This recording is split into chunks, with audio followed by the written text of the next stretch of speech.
咁我要用代入法感受下佢哋嘅世界係點先。冇錯，呢啲問題就係要睇下你能唔能夠跳出自己嘅框框，理解唔同人嘅需要。要向盲人解釋咩係綠色，就一定要用佢哋觀感能夠明白到嘅語言。哦，我知有一啲戲院都有提供口述影像，等啲視障人士都可以掌握畫面嘅內容。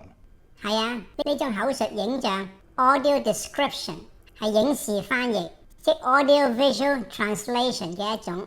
口述影像員會將影像信息轉化為精簡生動嘅口語敘述，令聽眾能夠通過聲音理解視覺內容。